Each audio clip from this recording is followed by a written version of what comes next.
राधे राधे, जय श्री श्याम। आज हम बात करते हैं accountancy class 12th board exam 2024 last 15 days strategy.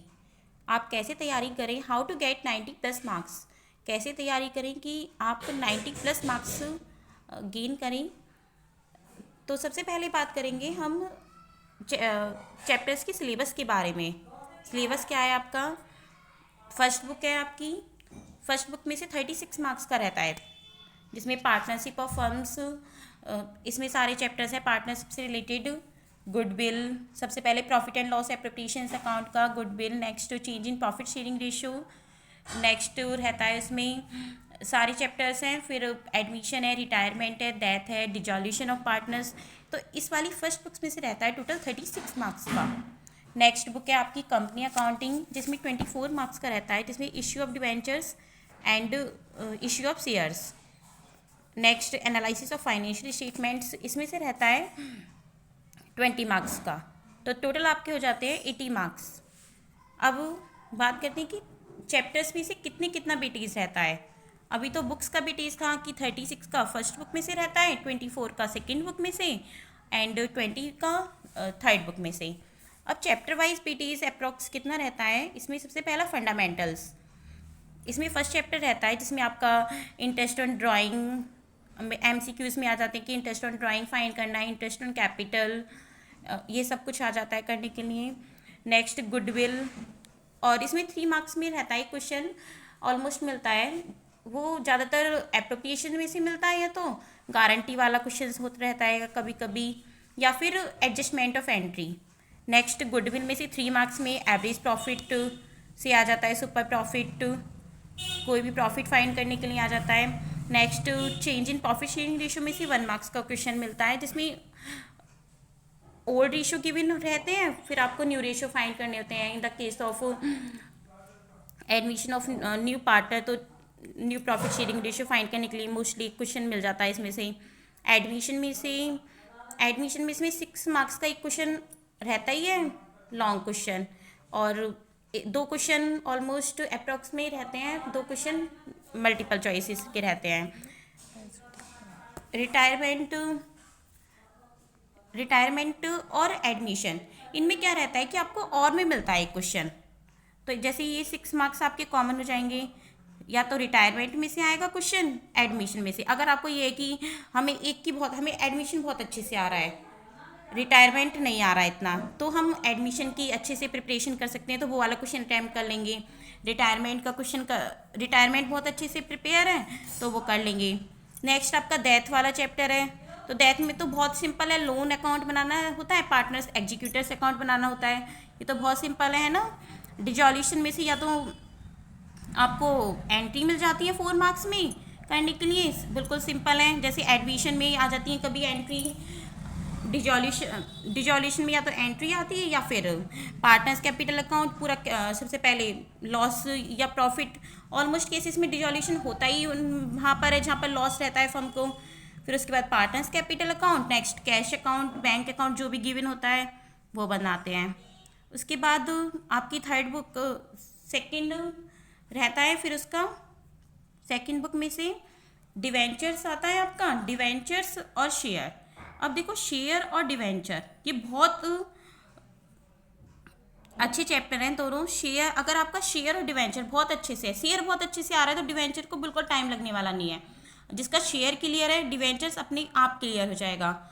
Shares में 6 मार्क्स का क्वेश्चन रहता ही है, इसे तो हम स्किप कर ही नहीं सकते, बहुत अच्छा क्वेश्चन है, आता है प्रोरेटा से ऑलमोस्ट क्वेश्चन आता है। और 4 मार्क्स में बैलेंस शीट आती है, 4 मार्क्स में बैलेंस शीट रहती है। थर्ड मार्क्स में कोई 4 फीचर से रिलेटेड की शेयर फोरफिटेड हो गए उसकी एंट्रीज रहती है। और मल्टीपल चॉइसेस क्वेश्चंस रहते हैं 3-4, ऑलमोस्ट वैसे यहाँ पे 3 रहते हैं, कभी कभी 4 भी हो जाते हैं, इससे ऐसे कुछ एक आध आगे पीछे हो जाता है। डिवेंचर्स में से 6 मार्क्स में एक लॉन्ग क्वेश्चन आ जाता है, जैसे 3 केसेस दे रखे होते हैं कि इशू हुआ है प्रीमियम पे, रेडीमेबल हुआ है डिस्काउंट पे, इशू हुआ है एट पार, रेडीमेबल हुआ है प्रीमियम पे। इस टाइप से क्वेश्चन आ जाता है, या तो कोलेट्रल सिक्योरिटी से क्वेश्चन आ जाता है, या तो परचेज कंसिडरेशन, उससे क्वेश्चन बहुत पूछा जाता है इसमें।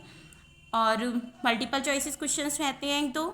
बाकी 3 मार्क्स में परचेज कंसिडरेशन से, 6 मार्क्स से कोलेटरल सिक्योरिटी या फिर केसेस जो दिए होते हैं at par, at premium, at discount, कि इशू हुआ एट पार, रेडीमेबल हुआ एट प्रीमियम, तो एंट्री करनी है, इस टाइप से क्वेश्चन आ जाता है। तो यहाँ पे टोटल आपके 24 मार्क्स बैठते हैं। नेक्स्ट थर्ड बुक आती है। अब इसमें रहता है फाइनेंशियल, सबसे पहला chapter financial statement of a company. Financial statement of company में क्या होता है कि कोई दे रखा है हेड, तो कि इसका मेजर हेड क्या है, सब हेड क्या है, कहाँ पर रहता है, ये इस टाइप से आ जाता है। कि जैसे इश्यू डिवेंचर्स दे रखे हैं, तो डिवेंचर्स का मेजर हेड बैलेंस शीट में ये कहाँ पे शो होता है, इसका मेजर हेड बताइए, सब हेड बताइए, इस टाइप से आ जाते हैं 2-3 क्वेश्चंस। तो तीन आ गए, तो 3 मार्क्स में ये हो जाते हैं। Next financial statement of analysis, ये सेकंड चैप्टर रहता है थर्ड बुक में। इसमें से एक कोई एमसीक्यू क्वेश्चन रहता है, या तो एजर्शन से आ जाता है, या फिर सिंपल भी दे दिया जाता है कभी कभी। Next third chapter comparative and common size balance sheet, ये बिल्कुल सिंपल है। ये 4 मार्क्स आपके, बस एक दिन एक बार देख लिया क्वेश्चन, फिर आप सारे क्वेश्चन, कोई भी क्वेश्चन अटैम्प्ट कर लेंगे, तो इसे स्किप बिल्कुल नहीं कीजिएगा। अकाउंटिंग रेशियो से, अकाउंटिंग रेशियो बहुत इंपॉर्टेंट है एंड बहुत सिंपल है। 3 मार्क, 1-2 मल्टीपल चॉइसेस क्वेश्चन आ जाते हैं, और 3 मार्क्स में एक क्वेश्चन आ जाता है जिसमें आपको current ratio, liquid ratio, debt equity ratio, turnover ratio, inventory turnover ratio, इस टाइप से कोई भी रेशियो फाइंड करने के लिए आ जाता है कि ये गिवन है तो ये वाला रेशियो फाइंड करना है। तो फिर इसमें ये है कि फॉर्मूले अगर आपको लर्न है तो आप सारा ये क्वेश्चन छोड़ने वाले नहीं हो, फिर तो बहुत सिंपल है। नेक्स्ट आपका रहता है cash flow statement. Cash flow statement में 2 मल्टीपल चॉइसेस क्वेश्चन, 1-2 और 6 मार्क्स में एक क्वेश्चन आना ही है इसमें, लॉन्ग क्वेश्चन 6 मार्क्स का। लॉन्ग क्वेश्चन 6 मार्क्स में रहता है इसमें से। और कैश फ्लो, अगर जिसका कंसेप्ट क्लियर है तो बहुत सिंपल है, कैश फ्लो में इतना कुछ वो नहीं है। तो अब हमें ये कि तैयारी हम कैसे करें, टाइम मैनेजमेंट कैसे करना है, कैसे तैयारी करनी है, ये हमारा सिलेबस है। अब देखो इसमें क्या लगा, हमने क्या देखा अभी तक। जैसे हमारा फर्स्ट चैप्टर है, फर्स्ट चैप्टर में क्या बताया कि एक क्वेश्चन मल्टीपल चॉइसेस क्वेश्चन है, मल्टीपल चॉइसेस क्वेश्चन है, और बाकी 3 मार्क्स में एक क्वेश्चन है।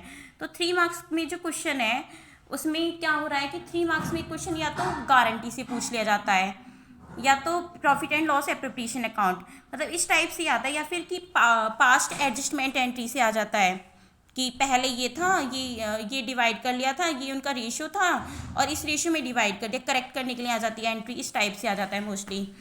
और सेकंड हमारा गुडविल था, तो गुडविल तो सिंपल है, गुडविल में एवरेज प्रॉफिट, सुपर प्रॉफिट, इनके फॉर्मूले पता है तो फिर कोई दिक्कत ही नहीं है। Next change in profit sharing ratio, वो तो आप कर ही लेंगे, जब आपका एडमिशन आता है तो वो तो सारा कुछ उसमें क्लियर हो रहा है। एडमिशन और रिटायरमेंट, अगर आपको लग रहा है कि हमें एडमिशन बहुत अच्छे से आ रहा है या रिटायरमेंट बहुत अच्छे से आ रहा है, तो इनमें से आप एक को अच्छे से कर सकते हैं, जरूरी नहीं है कि हम अगर दोनों आते हैं तो बहुत अच्छी बात है ना। अगर एक आ रहा है, एक में ये है कि हम अभी बहुत टाइम नहीं है हमारे पास, तो एक को बहुत स्ट्रॉन्ग कर लो। नेक्स्ट डेथ रहता है, डेथ में लोन अकाउंट बनाना होता है, जो पार्टनर्स जिसकी डेथ हुई है उसका लोन, उसका एग्जीक्यूटर्स अकाउंट बनाना होता है, वो तो बिल्कुल सिंपल है, जो जो उसका शेयर है वो उसे गिवन कर दिया और उसके एग्जीक्यूटर्स को ट्रांसफ़र कर दिया। नेक्स्ट डिजोल्यूशन है ही, डिजोल्यूशन बिल्कुल सिंपल है, सब कुछ क्वेश्चंस में गिवन रहता है, बस आपको कंसेप्ट क्लियर होना चाहिए कि कैसे कैसे करना है, क्या एंट्रीज में किस टाइप से होना है, तो वो आप सिंपल है कर ही लेंगे। शेयर्स, अगर जिसका शेयर और डिवेंचर जिनका क्लियर है तो 24 मार्क्स इन 2 चैप्टर से कवर अप हो रहे हैं, है ना। अगर शेयर आता है तो डिवेंचर अपने आप आता है, जिस बच्चे को शेयर आता है उसे डिवेंचर आता ही है, ठीक है। तो इन्हें बिल्कुल स्किप मत कीजिए, बहुत अच्छे चैप्टर्स हैं, इंटरेस्टिंग है।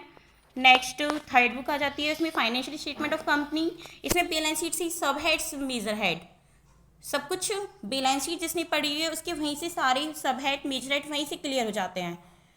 ओके, कंपैरेटिव कॉमन साइज, इसमें कुछ है ही नहीं, क्वेश्चंस को ही लिखना है, बस परसेंटेज फाइंड करनी होती है, हमें टोटल करना होता है, परसेंटेज फाइंड करनी होती है।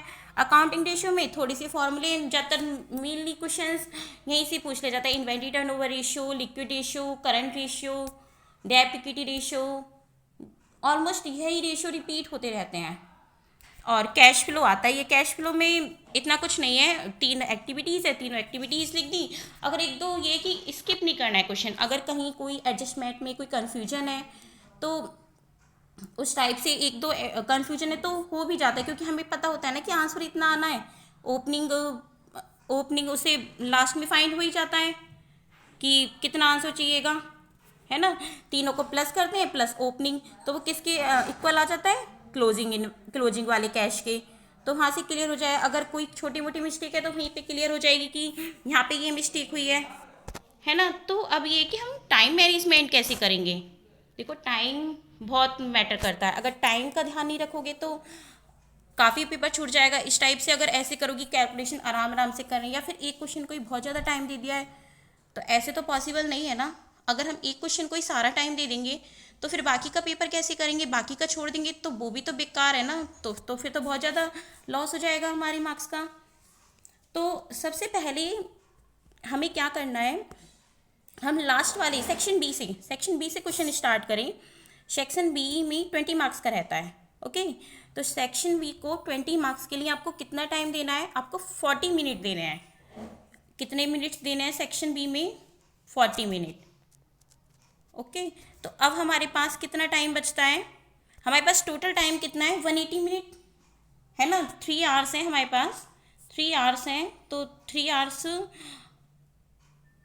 किसके इक्वल है, 180 मिनट के। ओके, तो हमने 40 मिनट किसको दे दिए, सेक्शन बी को।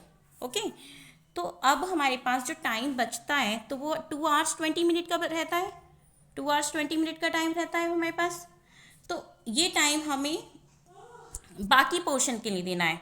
एमसीक्यू क्वेश्चन जो रहते हैं 1 to 20, इन्हें आपको सबसे लास्ट में अटैम्प्ट करना है, क्योंकि कभी कभी ये रहता है कि अगर एक दो एमसीक्यूज में बहुत ज़्यादा लॉन्ग में दे रखा है, उनकी कैलकुलेशन में बहुत ज़्यादा टाइम लग रहा है, तो सबसे पहले आप सेक्शन बी को करके फिर पीछे से क्वेश्चन लेके, जैसे शेयर्स का है, एडमिशन से क्वेश्चन आता है लॉन्ग में, डेथ से क्वेश्चन आता है, तो उन्हें अटैम्प्ट करते करते तब आएंगे आगे।